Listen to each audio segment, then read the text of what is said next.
Assalamualaikum Sobat Football United. Ringan amatiran ala Gua sudah pernah bikin prediksi kalau Erik ten Hag ini akan dipecat. Tapi prediksi itu seperti gua katakan di video sebelumnya berdasarkan asumsi gua, sekali lagi ya, prediksi perkiraan gua bahwa Manchester United ini akan kalah ketika menghadapi FC Porto dan juga menghadapi Aston Villa, terutama hasil di Villa Park. Menurut gua tadinya gue prediksi, dan banyak juga sebenarnya yang memprediksi Manchester United akan kalah hancur berantakan, kalah telak. Sehingga ketika gue bikin video review ini sebenarnya hasilnya mengejutkan. Ya menurut gue pantas, karena memang prediksi banyak mengatakan Manchester United akan kalah telak ya. Walaupun banyak juga yang mengatakan kejutan apanya bang, kejutan apa? Ya kejutan karena memang prediksi sebelumnya Manchester United akan kalah hancur berantakan. Begitu ya, mudah-mudahan ngerti itu yang komen-komen. Tapi anyway, sekarang situasi akan seperti apa? Ada banyak kemungkinan, ada banyak ya menurut gue sekarang ini sangat terbuka ya, akan seperti apa. Tapi gue memiliki harapan sebenarnya terkait dengan apa yang harus dilakukan oleh manajemen Manchester United. Manajemen Manchester United sudah memutuskan akan tetap bersama dengan Erik ten Hag di musim panas kemarin. Mereka seharusnya menurut gue secara ringan amatiran ketika membuat keputusan itu sudah juga mempertimbangkan ya hal-hal terburuk yang akan terjadi dengan Manchester United di bawah Erik ten Hag. Tentu saja mereka ingin Manchester United meraih dua hal di akhir musim nanti di bulan Mei, yaitu adalah trofi dan juga kepastian untuk tampil di Liga Champions. Karena ini penting, terutama dari sisi finansial, dan trofi ini sebagai menurut gua sebagai bukti bahwa Manchester United tetap bisa menjadi klub Manchester United yang menulis terus sejarahnya sepanjang musim dengan torehan trofi, dengan ukiran trofi. Dan menurut gue itu penting ya. Kita belum berada di bulan Mei, kita masih berada di awal Oktober, di mana sekarang Manchester United mengalami periode sulit ya.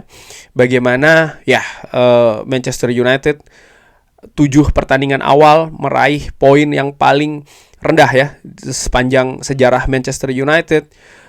Manchester United juga sudah meraih 3 kekalahan, di mana 2 kekalahan di kandang. Manchester United belum bisa tampil secara stabil konsisten. Lalu apakah Manchester United harus mengganti manajernya saat ini? Terlepas sekali lagi dari situasi finansial ya, artinya akan membayar kompensasi, harus membayar kompensasi ke Erik ten Hag dan juga membayar kompensasi ke klub yang mungkin ada calon manajer yang diincar, atau mungkin akan ada interim dulu lalu kembali lagi mencari calon di musim panas. Terlepas dari hal itu semua, gue ingin flashback ke Manchester United setelah era Sir Alex Ferguson, di mana setiap kali, ini dari David Moyes, Louis van Gaal, Jose Mourinho, Ole Gunnar Solskjaer, setiap kali musim pertama dari para manajer itu ataupun periode pertama dari manajer itu selalu ada hasil positif, selalu. David Moyes yang cuma hanya 7 bulan itu pun juga mendapatkan hasil yang positif. Gue ingat ya, dari pertandingan awal Manchester United itu menang telak. Lalu ketika ganti ke Louis van Gaal pun juga demikian. Jose Mourinho sama, Ole Gunnar Solskjaer sama. Tapi 2 nama terakhir manajer permanen yang berada di Old Trafford, Ole Gunnar Solskjaer dan juga Jose Mourinho, mereka menderita kesulitan ya, berujung pemecatan ketika masuk ke musim ketiga dari Manchester United. Nah, dari situ gua melihat bahwa ini ada seperti pengulangan. Ini ada ada repetisi keadaan manajer di Manchester United. Hampir sama persis. Bolehlah katakan soal masalah permainan, soal masalah hasil, dua-duanya dikombinasikan. Ini narasi yang sama yang terjadi dengan Jose Mourinho dan juga dengan Ole Gunnar Solskjaer di penghujung karirnya mereka di Manchester United. Sama. Mengatakan permainannya membosankan, permainannya tidak cukup kaya dari sisi taktik, hasil negatif dan lain-lain. Sama menurut gue. Nah, dari situ akankah nasib dari Erik ten Hag ya ini juga diputuskan sama seperti Jose Mourinho dan juga Ole Gunnar Solskjaer? Ya ada berbagai macam pendapat, tentu saja hak dari semua fans ya untuk memberikan pendapatnya. Tapi kalau gua secara ringan amatiran, gua berharap justru sebaliknya nih ya. Gua ada di posisi 110% bersama dengan manajer. Gua melihat bahwa situasi manajerial di Manchester United ini tidak bisa dilihat dari jangka pendek saja. Gua melihat bahwa kalau ingin memutus lingkaran ataupun juga siklus setiap kali memasuki musim ketiga ini melakukan pergantian manajer, ya harus dihentikan. Karena dari yang sudah-sudah ya, walaupun dengan manajemen yang sama, tapi namanya situasi manajerial ini selalu naik turun. Pep Guardiola pun juga mengalaminya di Manchester City ya. Artinya dia tidak selalu berada di posisi juara-juara terus. Jurgen Klopp dengan Liverpool pun juga demikian. Sir Alex Ferguson pun juga demikian. Ada beberapa pendapat yang mengatakan, ya coba lihat dengan manajer-manajer baru. Misalnya Enzo Maresca, misalnya Arne Slot. Well, kalau gua melihat mereka saat ini sedang di musim pertama, mereka sedang moncer-moncernya. Erik ten Hag di musim pertama di Manchester United pun juga sama. Ole Gunnar Solskjaer di musim pertama di Manchester United pun sama. Jose Mourinho pun juga seperti itu. Ada beberapa pendapat juga yang membandingkan ya permainannya lebih enak zamannya Ole, permainannya lebih enak di zamannya Jose Mourinho ataupun yang lain-lain. Tapi menurut gua ya ini subjektif masing-masing, tapi yang jelas ada hal yang sama ketika mereka mengalami kesulitan memasuki musim ketiga. Ya banyak sekali komentar miring. Gua masih ingat ya bagaimana Jose Mourinho pun juga mendapatkannya di Manchester United. Ole Gunnar Solskjaer, legenda hidup dari Manchester United ini, mendapatkan cacian, mendapatkan apa yang menurut gue serangan, bahkan yang gue sampai ketika membaca hal-hal tersebut berpikir, kok bisa ya sampai seperti ini, tidak diberi kesempatan lalu diselesaikan. Saat ini Erik ten Hag pun juga demikian ya. Memasuki musim ketiganya, memasuki masa sulit lagi, narasinya bisa berbeda-beda tapi intinya sama, menginginkan adanya pergantian. Dan menurut gua, yang gua harapkan ya dari manajemen Manchester United justru ketika memang akan melakukan pergantian, jangan saat ini. Jangan saat ini. Karena sama seperti periode yang sebelumnya di Ole Gunnar Solskjaer dan juga Jose Mourinho, mereka ketika adanya penurunan tidak diberikan kesempatan untuk memperbaikinya gitu ya. Memang tentu saja ada kemungkinan apakah setelah diperbaiki, setelah diberi kesempatan itu bisa naik atau semakin turun. Katakanlah semakin turun, biarkanlah sampai musim ini berakhir. Menurut gue seperti itu. Mungkin Manchester United akan finish di luar Liga Champions, mungkin Manchester United akan tanpa trofi. Selesaikan, mulai lagi dari awal. Karena ketika diselesaikan di tengah musim, ini bukan hal yang gampang. Artinya pelatih dipecat di tengah musim. Ini bukan hal yang mudah menurut gua.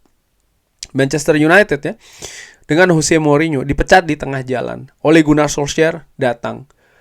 Yang tadinya ini merupakan situasi hanya interim ataupun caretaker, Manchester United sudah memiliki rencana-rencana yang lebih permanen, belok.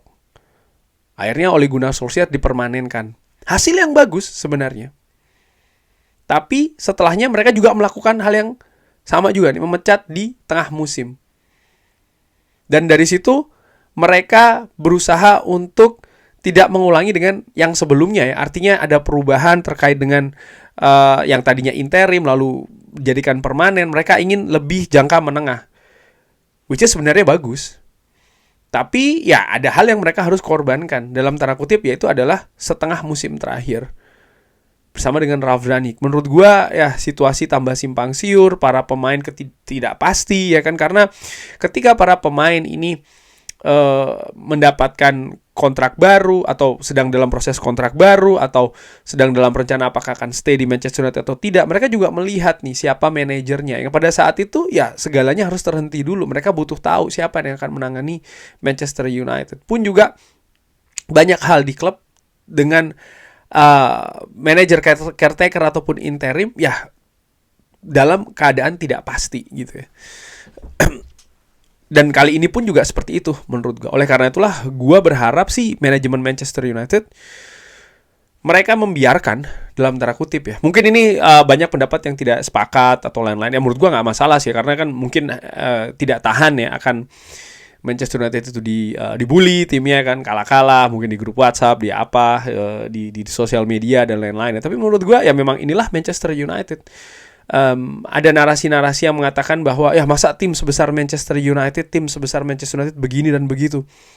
Kalau gue melihat bahwa 10-11 musim belakangan ini menunjukkan bahwa memang Manchester United ini bukan sebagai klub sepak bola yang besar lagi gitu.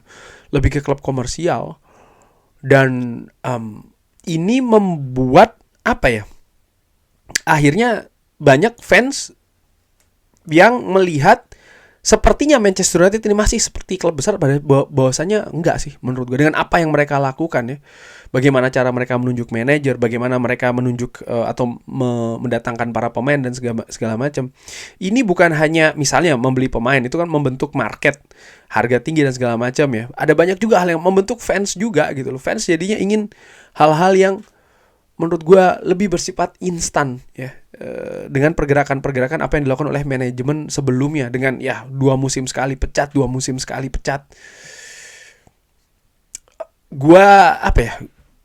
Gue ingin ada terobosan yang berbeda sih.